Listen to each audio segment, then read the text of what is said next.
Welcome, everybody, to The Art of a Peaceful Mind. My name is Kim Root, your host, and today we have here speaking with us Reverend Dr. Louise Diana. She's a yoga therapist and a ordained minister of science of the mind. She has lots of wonderful stuff to share with us today, so let's welcome her. Welcome, Reverend Dr. Louise Diana. Thank you, Kim Root. Nice to be here with you. As we were talking briefly earlier, this is a wonderful thing that you've put together and so needed in today's climate after the year that we've had, that it's an honor and it's a privilege to be a part of this journey with all of you. Thank you. Yeah, I'm really passionate about getting this message from different perspectives, even. Absolutely. Yes. Yeah. Yes. Because each one of us is going to bring something very unique to our own experience, our own personal growth and development that will resonate for somebody in particular. So it's always good to have a variety of thought in a process, especially meditation, because each one of us has come in through a different door. Right. Yeah. I mean, and these days there's so many things going on even if you're just hearing it through the radio or in your own life, like for you, you're out in California, right? You've had friends that were affected by the fires and Yes. This has been a very challenging time out here. We have really been hit by global warming fiercely with the drought and with the fires. And it's a time to also reflect on the things that are really important. It's interesting when you talk to people who've lost their homes, lost all their possessions, lost everything that has been their identity. What they come through with is a very different perspective than you would think. It's really a perspective of gratitude that they're safe, that they're healthy, that they have each other. And if you live in Malibu, you're going to rebuild. It's a very, very California spirit out here. That's why I live here. Yeah. So that's pretty amazing that you come away with that. But it makes sense if your life's been threatened and then you have your life. Yes, and I think people draw upon their spirituality or their faith on some level when you're hit with loss or financial challenges or a health issue, is when you stop and pause. I'd like to think that I'm proactive with people, and that if you can develop a strong practice, that you're prepared for these events in life a little bit better, so that when they come, you have a way of managing yourself first and foremost, and then the people around you. Yeah. So one of the things you do is yoga, and you talk about coming into your physical experience or into your body. Can you talk about, yoga and the benefit that it has for managing your mind? Because we're talking here about peace and inner strength and tapping into intuition. So what would you say? Well, it was my gateway drug. Well, what can I tell you? It was my way into the mind. It was something that I started when I was very young. I've been teaching for 39 years, which is extremely humbling. And when I started, it was a little bit off the beaten path. Nobody really knew what I was talking about. And I really experienced as a young person something that was very unique in managing just being a young adult and how I was going to live my life. And when I hit the mat for the first time, I knew I hit on something that was very quieting, soulful, meaningful. I also wanted to look good.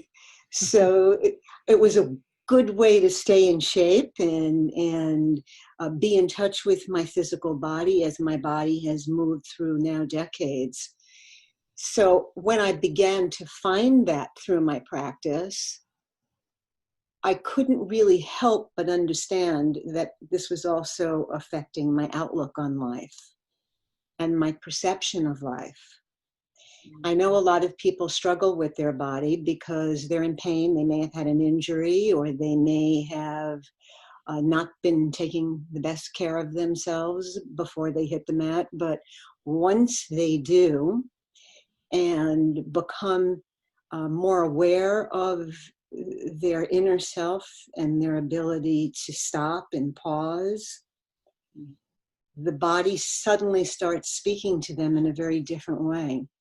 And once that dialogue starts, then you can't help but open up to what's actually going on in the mind. So I think for a lot of people, especially those people who are viewing this with some trepidation about starting a practice, you don't have to be sitting on a rug in a cross-legged position chanting Om, although that is a wonderful way of beginning. But you can start just by exploring your own physical being and what it's like to be living in a body and respecting it. And if it's appropriate to your condition, healing itself and putting it back in repair. And then once you begin that process of just being comfortable in your physical body, then you're open to really dealing with the biggest challenge. And that's all the noise of the mind. Yeah, I've also been doing yoga about 30 something years. And I remember when I first did it, I'd been trying for a long time to lose weight. Lots of different diets or whatever that never worked. And when I found this center that had yoga in it, I was doing it 4 times a week or something, 3 or 4 times a week. And it just automatically started coming off. I was enjoying myself. I was happy. I was still eating everything I wanted, but what I wanted changed. So it really does, without trying so much, it just changed me. So what have you seen happen for people as you work with them? Oh, I've seen remarkable things over the years, just absolutely remarkable. I lived in India for several years, and when I came back, I took my practice to a whole other level, as you can imagine. And then I really started seeing drastic changes in people. And I love to tell this story because it's so appropriate to what can happen to a person. I was doing a retreat once, and I had a woman come. I was doing a retreat actually in Ojai, and a woman came in from Arizona who was not a student of mine. She had just heard about it, and she was going through a real rough patch in her life and going through a divorce and a change of her work environment, and was unhappy with her physical body and just needed a break. And she came to California and kind of blended in with my crew, and we had a wonderful, wonderful retreat. And I really never heard from her again. And about 2 years after that experience, I got a handwritten letter. I opened up an envelope, and there was about 5 pages handwritten, which was already impressive. And a picture fell out.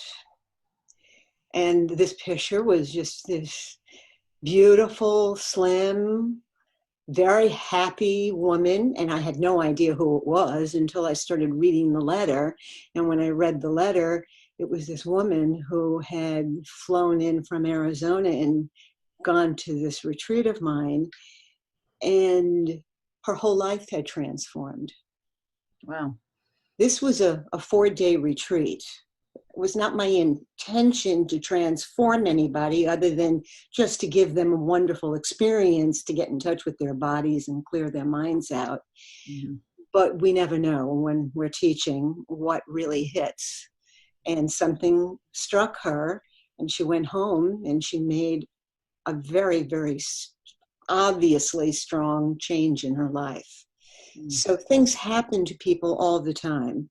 And of course, in the day-to-day teaching, and you develop relationships with students, you just hear wonderful stories about people and what happens to them, physically, mentally, and emotionally. Mm-hmm. So, can you explain more about what you mean by coming into the body or living in the body, or that experience, and how it can change us, or what it is that you do in order to help facilitate that for people? Absolutely. I encourage my students when they roll out their mat or they wake up in the morning to ask themselves, how do I feel today? How do I feel today? How is the world affecting me right now? How am I managing my commitments, financially, emotionally, familially, professionally?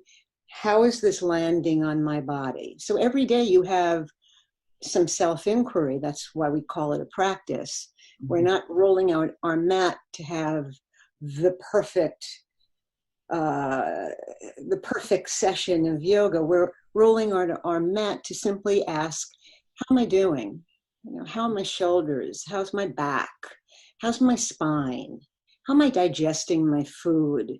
How am I moving? How am I getting in and out of the car? Or how am I getting on a train? Or how am I getting on a plane? How am I managing my physical being? And what comes up is a variety of issues for people. So I believe great change happens through awareness. So as soon as we start becoming aware of something, we have the ability to change it. If it doesn't make us feel joyful and inspired and happy and physically pain-free, it's a big goal, but it's a goal that we want to embrace. And I think more and more, the beauty of living right now is that more and more people are waking up to wanting to experience that in their life. And it's just wonderful to facilitate that inquiry. Mm-hmm. So I know that there are things that we know that we want when we go into that practice, and when we start coming in and experiencing a deeper self, a deeper truth inside ourselves, or the true self, or whatever we want to call it. And then, at least in my experience, and I hopefully for people, you meet up against something that you didn't even know was there, that says, oh, wow, yes, that's who I am, or to be moved to tears by just the being alive and being a human being, and being someone who can make a difference, or for yourself, your family, whatever. And letting go, Kim, letting go, just the ability to let go. Mm-hmm. And while see sometimes people in Shavasana with their hands so tightly closed, they're just, the fists are so tight, and it's just begin by letting your hands open up to receive energy. Mm-hmm. Just that simple ability to take in, to just center in and to take in.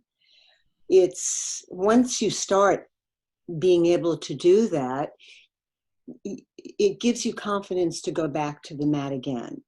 And I think this is a practice. This is something that we do on a day-to-day basis. I had a client years ago who came, a gentleman who was a bodybuilder, in fact, and he came in, and I think he was yoga curious, and he came into a class and moaned and groaned, all those tight muscles that he had. And at the end of it, he said, I'm done, right? And I said, no, this is just the beginning. You've just started to do this. This is just the beginning. And everybody has to start at the beginning. So when I get a new student who's not in touch with, how they feel, or, where they are, first thing I say is have no expectations. Just be patient with yourself. Just be patient. And if you're not perfect, it's okay. And by the way, I have athletes that I've worked with, and I have people who are in wonderful shape. I'm in California, so I've gotten people ready for the camera to have that perfect body. But people that are drawn to my work are usually somewhat introspective also. So it's not just a physical path, but there's layers and layers that they're willing to explore and go through. Mm-hmm.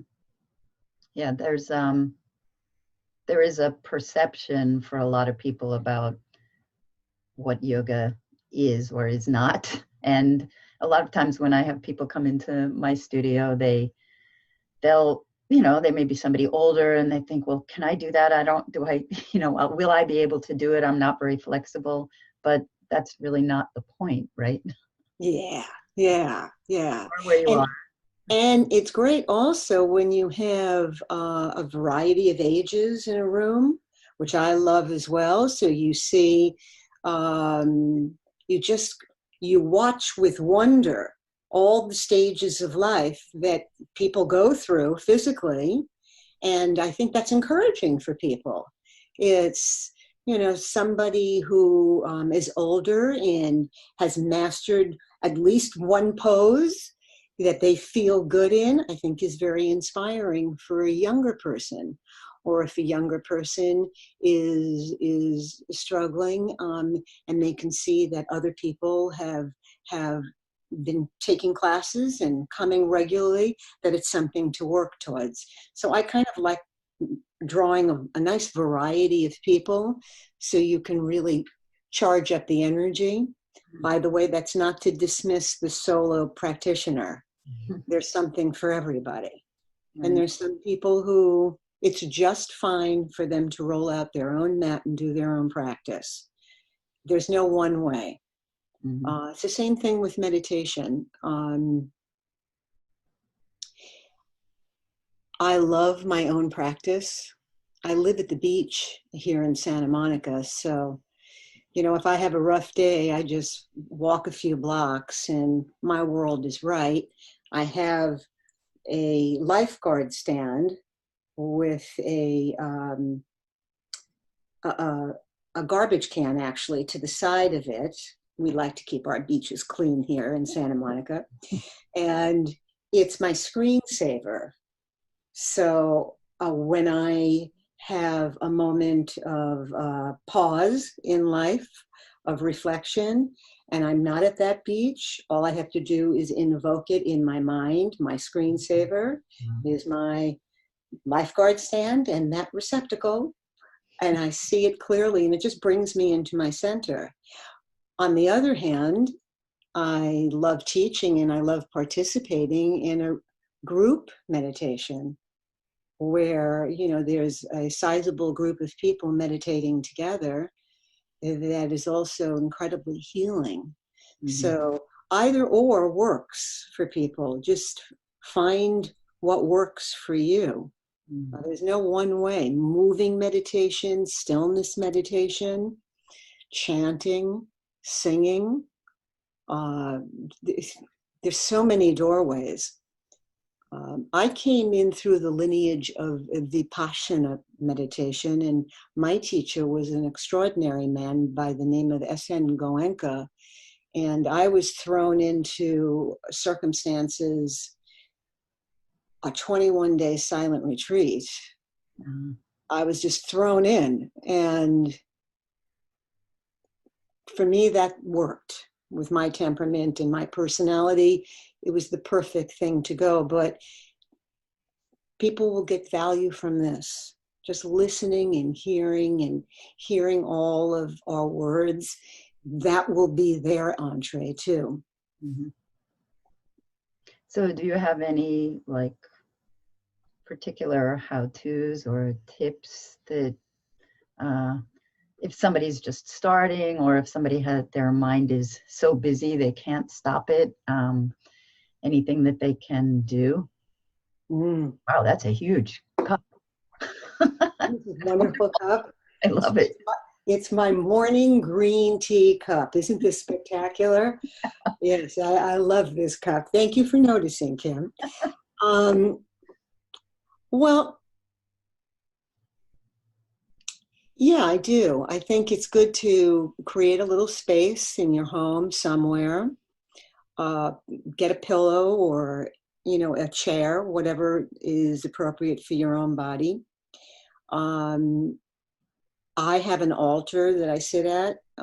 That's part of my ritual that I do. Uh, and I think it gives people a space to create a space. You can create an altar in any way that you want. I like to have a couple of pictures of my teachers over the years, and I do use incense. I'm a little traditional. I like to have my incense burning. Sometimes I use music. Sometimes I like to have a chant in the background, a Buddhist chant going. Sometimes it's silent, really just depends on my needs. And it's not terribly elaborate. I light a candle, a stick of incense, and sit and see what comes through. Mm-hmm. You don't have to be formal like that. You may be racing out the door in the morning and have to get your kids to school and get to work. That's a real scenario in the majority of people's lives. Have a chair, a favorite chair, and do everything that you need to do before you need to get out of the house, and then sit for 10 minutes and just let your mind empty itself. That's a hard task, but just see what comes up for you. Just see what comes up for you. Thoughts or things. See what it is that you think about all the time. And if you do not like what you think about all the time, then learn to start letting those thoughts go and focus on the things that make you feel joyful, inspired, and uplifting. And that's why a mantra could be good for people. It doesn't have to be a Sanskrit mantra, although it helps because it adds a little sexiness to it, but it doesn't have to be. You can repeat, if you're English or any other foreign language, I am peace. Mm-hmm. I am calm. I am stillness. And just keep repeating those words, have a completion, and then go about your day. Incorporate it into your life so it doesn't have to be the main event. Those of us who teach like a little bit more formality in it. I just think it's our path. I think it's what we like to do. But don't feel you can't do it if you're on the run. Mm-hmm. It's not the perfect time. It's not the perfect circumstances. Right. It's never going to be. It's like having a conversation with somebody or something. That's right. That's right. But I think people have to break that idea of it, being something that, you have everything perfect and then you can sit. The world has changed dramatically. When I started, it was very, very formal.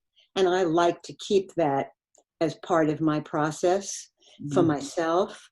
But I have busy students. I have busy clients. Mm-hmm. My goal is to get them to do it every day. Right.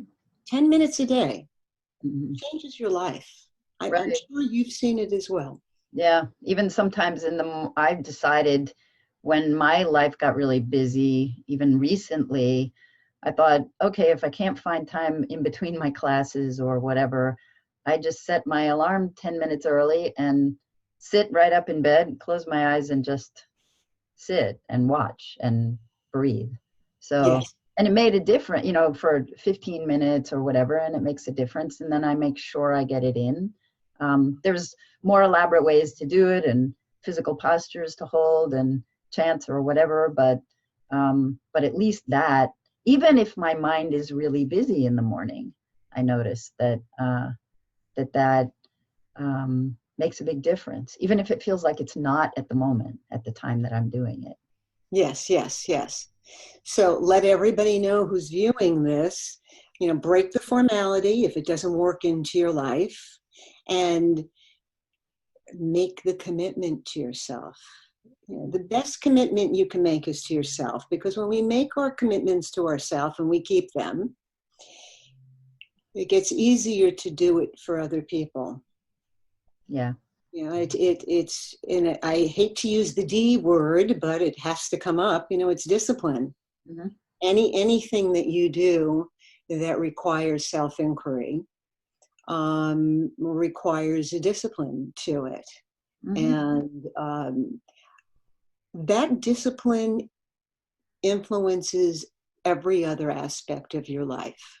Mm-hmm. Right? Don't you agree? Actually, yeah. I mean, it just feels good. At first, it's maybe hard to get something going, but it feels really good to be able to do it. It reminds me of being a kid. Actually, I hated school, but something I liked about September and like organizing yourself to go back to school, that for some reason it reminds me of that there's something very good about being able to manage yourself that way and to yes put yourself into a routine.